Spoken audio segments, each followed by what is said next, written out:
दोस्तों, पोएट एक सफेद कागज पर कुछ लिख रहा होता है और लिखते लिखते उसका ध्यान जाता है एक छोटे से धब्बे के ऊपर, और वो छोटा सा काला धब्बा हिल रहा होता है।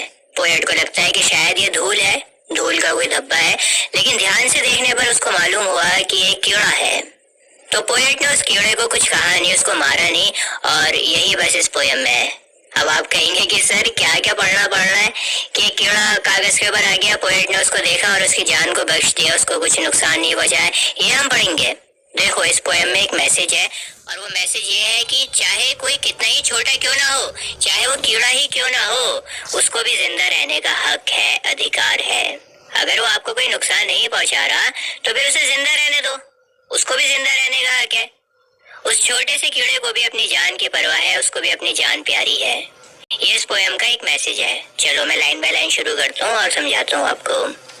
A speck that would have been beneath my sight on any but a paper sheet so white set off across what I had written there. Poet poem की शुरुआत करते हैं धब्बे से। एक धब्बा है और वो धब्बा बहुत ही छोटा है। इतना छोटा धब्बा है कि उस पर ध्यान ही न जाए किसी का। देखो, बड़ी चीज तो बड़ी आसानी से नोटिस कर ली जाती है, लेकिन जो छोटी सी चीज होती है ना, उसके ऊपर नोटिस करना बड़ा मुश्किल होता है उसको। लेकिन क्योंकि वो धब्बा सफेद कागज पर है, इसलिए वो दिखाई दे रहा है। दोस्तों, व्हाइट और ब्लैक आपस में कंट्रास्ट करते हैं। काली चीज के ऊपर अगर छोटा सा भी कुछ सफेद होगा तो वो चमकेगा। बिल्कुल वैसे ही सफेद कागज के ऊपर छोटा सा काला धब्बा था, वो दिखाई दे रहा था। तो कह रहे हैं कि धब्बा बहुत ही छोटा था, इतना छोटा था कि वो नजर भी ना आए, लेकिन क्योंकि वो सफेद कागज पर है इसलिए नोटिस में आ गया। अगर सफेद कागज नहीं होता, अगर कोई गहरे रंग का कागज होता तो भी नजर नहीं आता। और जिस कागज पर पोएट राइटिंग कर रहे थे अपनी, उस पर वो धब्बा हिल रहा था। दोस्तों, स्पैक का मतलब होता है छोटा सा धब्बा। बीनीथ माय साइट का यहाँ पर मतलब है कि वो धब्बा इतना छोटा था कि उसको नोटिस करना बड़ा मुश्किल था। सेट ऑफ का मतलब यहाँ पर है कि वो धब्बा ना हिल रहा था।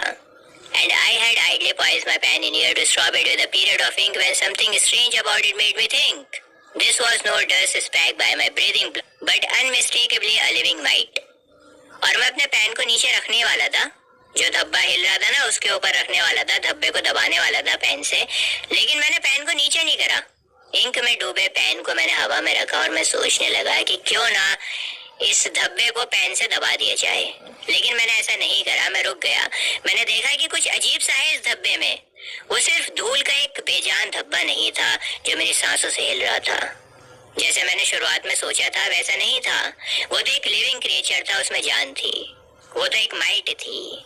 दोस्तों, माइट इस तरह का कीड़ा होता है। तो स्पीकर ने पहले तो ये सोचा कि कुछ धूल है और वो धूल इधर उधर होती है मेरी हवा से। जैसे हम सांस छोड़ते हैं ना, हवा उड़ती है, तो उसने सोचा कि मैं ऐसे सांस भर रहा हूँ, सांस छोड़ रहा हूँ, तो मेरी सांस से ये धूल का जर्रा हिल रहा होगा।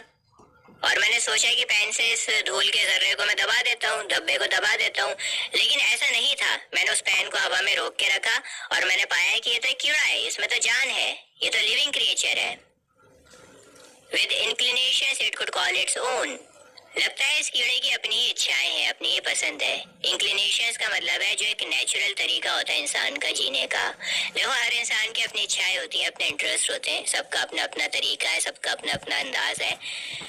तो इस कीड़े का भी कुछ अलग ही तरीका है, कुछ अलग ही इंटरेस्ट है। यहाँ पर कागज पर घूम रहा है भाई, कहीं हरियाली नहीं है, कोई गंदगी नहीं है, कागज के ऊपर घूम रहा है, तो इसका अपना एक अलग तरीका है जीने का। It paused as with suspicion of my pen, and then came racing wildly on again to where my manuscript was not yet dry. Manuscript का मतलब होता है जो टेक्स्ट हाथ से लिखा जाए। स्पीकर कुछ लिख रहे थे ना कागज पर, उसे मैन्युस्क्रिप्ट कहा गया है। तो इन लाइंस का मतलब ये है कि वो जो कीड़ा था ना, जो माइट थी, वो बहुत ही सावधान लग रही थी पेन से, और उसे शक था, रुकी हुई थी। मतलब वो कीड़ा पेन से डरा हुआ था, वो सावधान था, शक था उसे, इस वजह से वो रुक गया था। लेकिन फिर दोबारा से उसने पागलों की तरह घूमना शुरू कर दिया, और फिर कागज पर जहाँ पर गीली इंक थी वहाँ पर वो गई। स्पीकर कुछ लिख रहे थे कागज के ऊपर, तो जहाँ पर वो गीली इंक थी ना, वहाँ पर वो कीड़ा गया। और वहां जाके दोबारा से रुक गया। जो गीला हिस्सा था कागज का, इंक जहां पर थी गीली, वहां पे जाके दोबारा से रुक गया। शायद वो इनको पीने के लिए या फिर इनको सूंघने के लिए रुका हो, और शायद उस कीड़े को वो इंक पसंद ही नहीं आई। क्योंकि इंक पर रुकते ही वो वहां से भाग गया। लूथिंग का मतलब होता है कोई चीज बिल्कुल पसंद नहीं आई, नफरत करना है किसी चीज से। तो शायद उसको वो इंक बिल्कुल भी पसंद नहीं आई, क्योंकि इंक पर रुकते ही वो वहां से भाग गया। Plainly with an intelligence I dealt, it seemed too tiny to have room for feet, yet must have had a set of them complete to express how much it didn't want to die. Thank you so much for watching. ऐसे ही तड़कते भड़कते video के लिए